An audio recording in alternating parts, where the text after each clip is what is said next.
Good evening, I'm Ronke Phillips. This is London Tonight. First, the controversial issue of children and guns. Last week, we reported on a 13-year-old Lambeth boy who's obsessed with his replica weapon and is determined to own the real thing. That sparked an impassioned response from a mother in Essex who also has a 13-year-old boy fascinated by firearms. Young Richard Bass has around 30, but his mum says she knows they won't lead him into trouble. Sarah Smith has more. 13-year-old Richard Bass has an obsession. He likes guns, lots of them. The garden of his Essex home resembles a military camp. He's also a member of his local gun club where he takes shooting lessons. But Richard believes his supervised gun use is different from youngsters who brandish their replica weapons on the streets. Well, it depends with the person holding it or in charge of it, because if you're trained properly and you know how to use it, it's obviously not such a danger.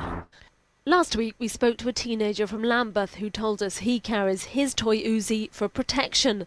Richard isn't allowed to take his weapons outside his home, and his mother believes her son's attitude to guns is safe and responsible. We've got the 303 Enfield rifle here, which is deactivated, that cannot shoot anything. You have the SA-80 here, which is, again, a replica that shoots BBs, which is the little round plastic pellets. But I won't give them to him and he doesn't shoot them. Last year there were almost 5,000 gun incidents in London, many of them involving replica weapons. A parliamentary group of MPs has now called for a ban on all imitation guns. Both Richard and the boy from Lambeth received their replica guns from their mothers. Presents some believe they could end up regretting.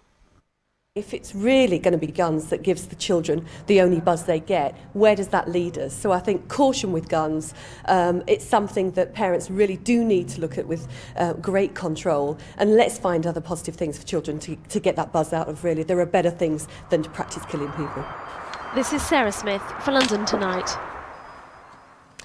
There was a shocking and timely reminder of the dangers of clubbing today as it emerged that 1 in 25 drinks tested at a night spot in Essex had been tampered with. Police carried out the operation in Chelmsford as part of a drug rape awareness campaign in the run-up to the Christmas party season. It thought traces of the drug GHB were found and even evidence of a horse sedative.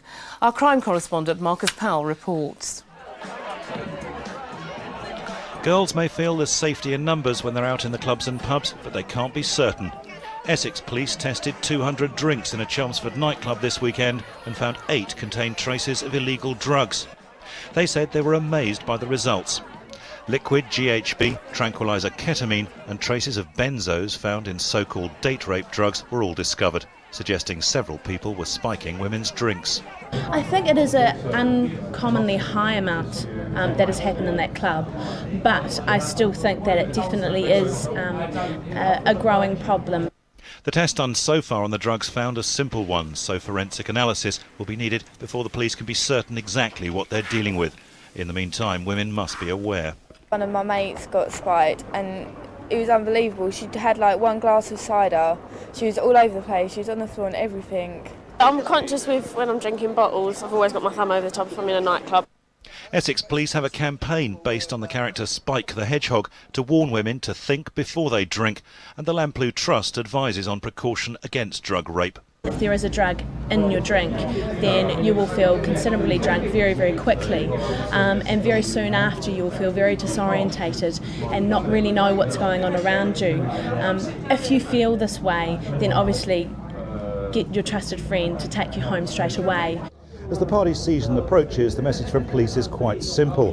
For women, don't accept drink from strangers unless you see those drinks being poured, and don't leave your drink unattended unless it's being looked after by someone you trust. This is Marcus Powell for London Tonight.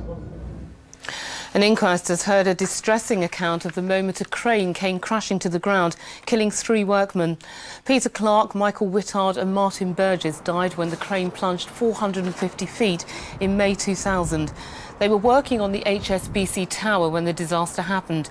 The inquest at St Pancras Coroner's Court is expected to last several days. Ken Livingstone ended months of speculation over his mayoral future today by confirming he would like to stand in next year's election, but as the official Labour candidate. There is one obstacle though, Nikki Gavron. Mr Livingstone's former deputy is Labour's official candidate and insists she can't be bought off. Millennium Dome will host one of Europe's biggest Christmas events.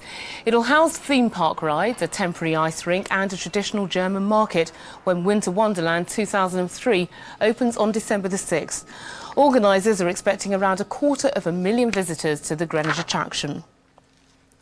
Finally, the Home Office has revealed that policing Davy Blaine's 44-day starvation stunt cost more than £64,000. But the bill doesn't include the expense of supervising the final day, when the US entertainer came out of his glass box over the Thames at Tower Bridge. Over half the cost is expected to be met by a television company involved. And that's it for the moment. Now back to the ITV News and Mark Austin. Good morning.